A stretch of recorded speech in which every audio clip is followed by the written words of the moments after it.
su voz, rompiendo el silencio en mi ser. Sé que me haría estremecer, me haría llorar o reír, y caería rendido ante ti. Y no podría estar ante ti, escuchándote hablar, sin llorar como un niño, y pasaría el tiempo así, sin querer nada más que escucharte hablar.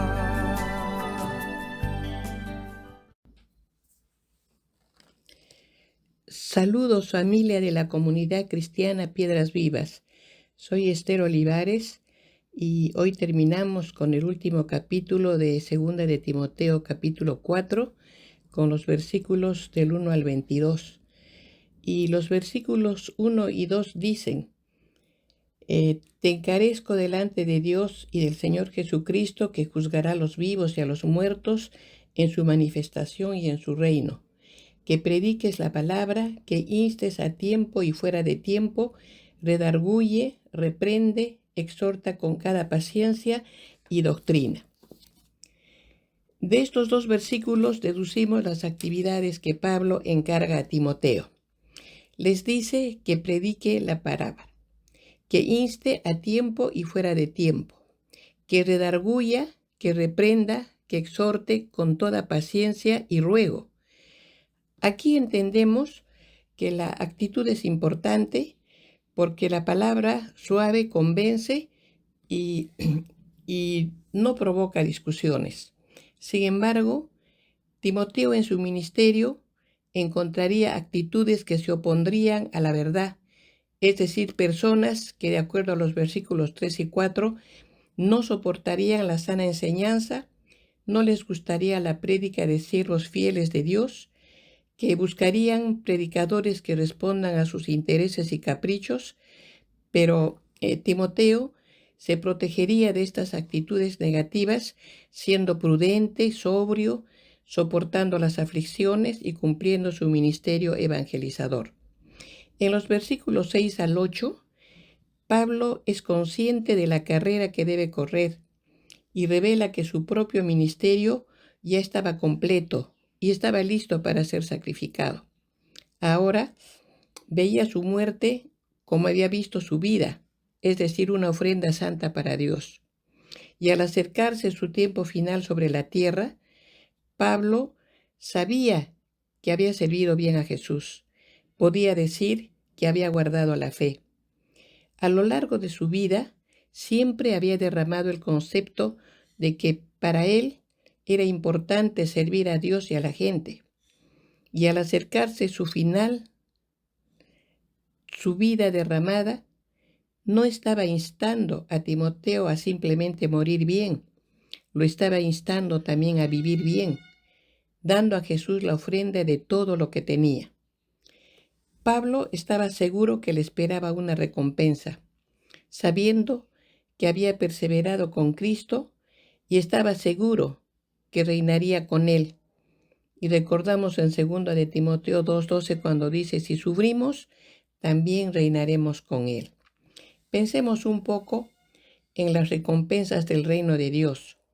En Hebreos 11:6 nos dice que todo aquel que se acerca a Dios necesita creer que Él existe y que recompensa a los que le buscan. Dios encomia a los siervos fieles. Él se goza en decir: bien hecho, siervo fiel. Pablo habló de la corona de justicia como una de esas recompensas que Dios da. Pablo esperaba encontrarse con Jesús como la recompensa suprema por su sufrimiento sobre la tierra. Igualmente pensemos, ¿de qué manera nos reta o nos alienta la perspectiva que tenía Pablo de su vida y de su muerte? Yo creo que nos reta a no desmayar en seguir capacitándonos para conocer las verdades contenidas en las Escrituras. Así, con más conocimiento, compartir con los que no conocen la verdad. Además, ser buen testimonio de vida delante de la familia y amigos. Y también nos alienta saber que Dios no es deudor de nadie, que su fidelidad es cumplir con sus promesas hechas para los que nos alineamos con su voluntad. En los versículos del 9 al 16 veremos los asuntos personales de Pablo. Pablo necesitaba que Timoteo lo visitara en la prisión tan pronto como le fuera posible, porque sabía que le quedaba poco tiempo y quería ver a su hijo en la fe por última vez. También pidió que le trajera su capa y sus materiales para escribir. Le pide algo especial, que trajera a Marcos cuando viniera a Roma. Recordemos pues que Marcos había desertado de Pablo y de Bernabé en una ocasión durante el ministerio, pero parecía que desde ese tiempo Marcos había madurado.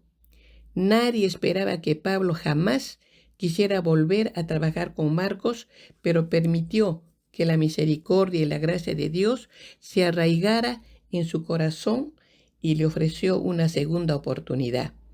En Colosenses 4:10 vemos que Pablo habla bien de Marcos, instando a los creyentes de Colosas que lo reciban bien. Pablo ahora sentía suficiente confianza en Marcos como para pedir su ayuda en Roma. Qué linda lección del carácter perdonador, paciente y considerado de Pablo. También le habló de sus demás amigos, de Demas, de Crescente, de Tíquico, de Tito, de Alejandro el Caldedero, y también de Lucas que estaba con él. Pablo le informó a Timoteo acerca de su primera defensa legal en Roma.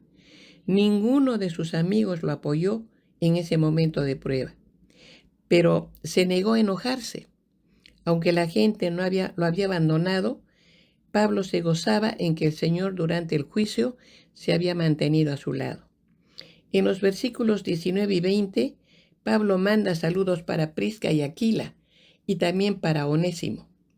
La verdad es que Pablo tuvo amigos fieles, pero también amigos infieles que no lo apoyaron cuando la vida se puso difícil para él. Sin embargo, se negó a concentrarse en la falta de fidelidad de las personas. Más bien recurrió a aquel que siempre es confiable. En 2 de Timoteo 4:17 recordemos que dice: el Señor se mantuvo a mi lado y me fortaleció.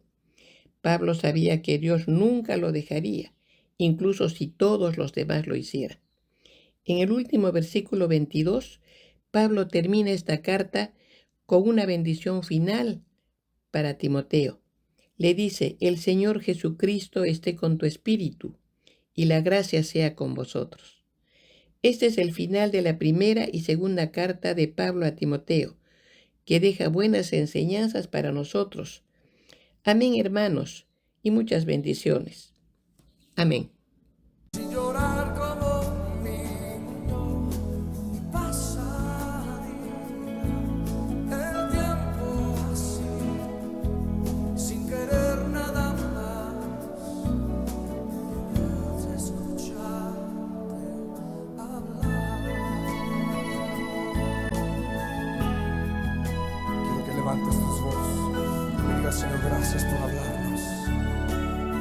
Gracias que no es